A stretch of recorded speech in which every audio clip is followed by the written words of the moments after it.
Imagine standing at the edge of an immense ocean, its waves whispering secrets of the unseen. You're about to step in, but before you do, a voice within urges you to say something sacred.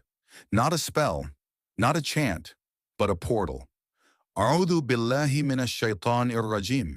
This is Tawuz, and in Sufi tradition, it's far more than a phrase.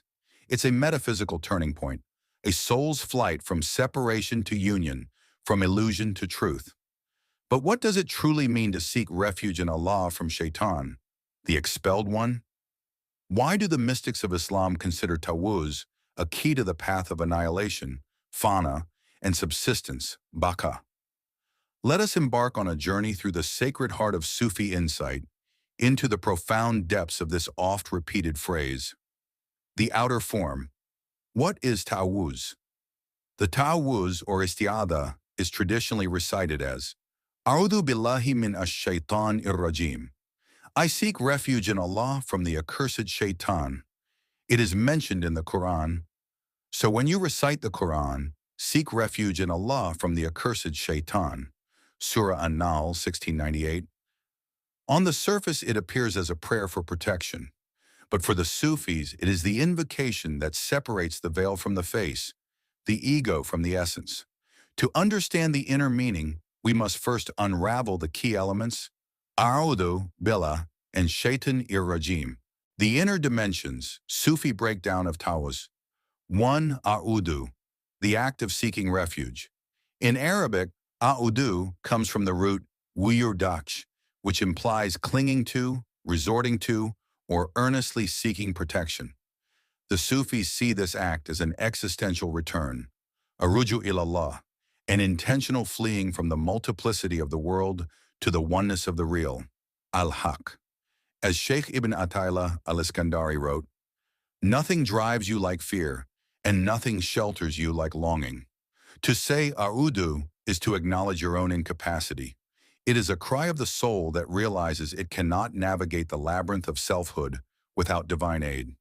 This seeking is not simply due to external enemies, but the inner tyrant, the nafs, which is the whispering Shayṭān in disguise. 2. Billāh, with Allah, through Allah, in Allah. The particle by in Arabic is multi-layered. While traditionally translated as in or with, Sufis interpret Billāh as an affirmation of Tawheed, divine unity. You don't merely seek refuge from Allah, you do so through Allah, by Allah, in Allah. To say Billāh is to dissolve the illusion of separation. You are not seeking protection alongside God. You are realizing that only He is real, and all else is but a shadow. In Taawwuz, Billāh is a plunge into divine presence. The seeker takes shelter not outside, but within the infinite. 3. Minash Shayṭānir Rajīm, from the expelled one. Who is Shayṭān in the Sufi lens? For the exoteric, Shayṭān is a devil, a tempter. But for the Sufis, he is the embodiment of separation, of ego, of refusal to bow to divine light when it's shown in the form of clay, Adam. Iblis said, I am better than him. You created me from fire and him from clay. Surah Al-Araf 7:12. Here lies the root of Shayṭānic disobedience, kibr, arrogance, the ego's refusal to surrender. For the mystic, Shayṭān is not merely a being, but a state of being. When the heart harbors pride, envy, or separation, it becomes a throne of Shayṭān. To seek refuge from Shayṭān, therefore, is to seek refuge from the self that refuses unity. Sufi masters on Taawwuz. Rumi, the burning of the false self. Maulana Rumi writes, the Shayṭān is within you, not in a cave. He speaks in your voice, with your thoughts. Seek refuge not from him outside, but him within. To Rumi, Taawwuz is not escape. It is confrontation, not flight, but fire. By invoking Taawwuz, the seeker sets ablaze the ego's palace. In Mathnawi, he likens the nafs to a thief disguised as a guard. Until you realize this, you'll keep blaming the world while the real enemy dwells within. Ibn Arabi, the veil of duality. Ibn Arabi delves deeper into metaphysical realms. To him, Shayṭān's expulsion was not a punishment, but a necessary cosmic act. Through it, the veil of duality was hung, so that man could journey back to unity. In Futuhat al-Makkiyah, he writes, Taawwuz is not protection from a being, it is protection from beingness itself. When you say ūdhu Billāh, you are asking to be veiled from your false sense of being as separate from the real. Shayṭān symbolizes this illusion, the path of the heart, Tawuz in dhikr and spiritual practice. In Sufi circles, the Tawuz is often recited before the Qur'an, before dhikr, before teaching, because it is seen as a metaphysical key. Before diving into divine speech, the seeker must cleanse the inner mirror. Shayṭān, whether as distraction, pride, or heedlessness, clouds the light. The real danger is not external temptation, but heedlessness, ghafla.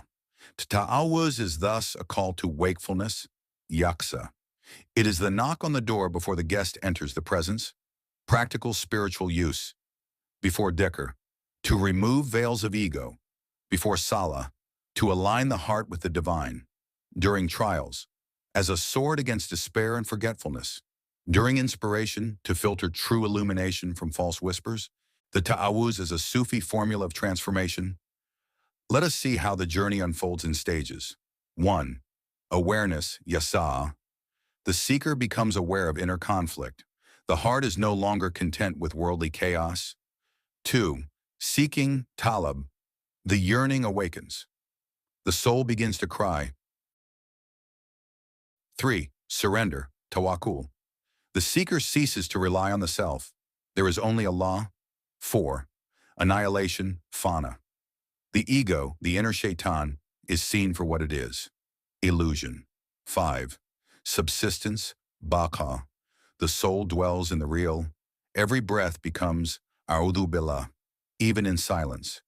A mystical commentary on the phrase, ūdhu Billāhi Minash Shayṭānir Rajīm. A'udhu, I flee with my essence. Billāh, into the infinite ocean.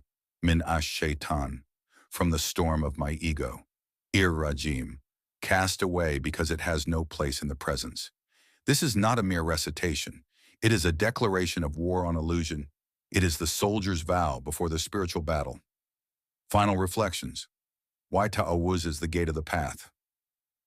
If Bismillah is the beginning of sacred action, then Taawwuz is the purifying fire before it.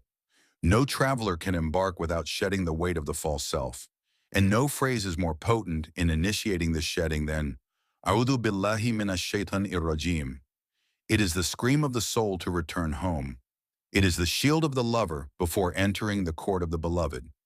So next time you say Taawwuz, pause, close your eyes. Let it come not just from your lips, but from the deepest yearning within you. If this exploration awakens something in you, some echo of longing, some forgotten flame, then take this knowledge into practice. Begin your day with Taawwuz, not just by tongue, but by heart. And if you wish to continue exploring these sacred mysteries, subscribe to the channel. Share this with fellow seekers. Leave a comment. What does seeking refuge mean to you? Join us next time as we unlock more mystical gems buried within everyday words of the Qur'an.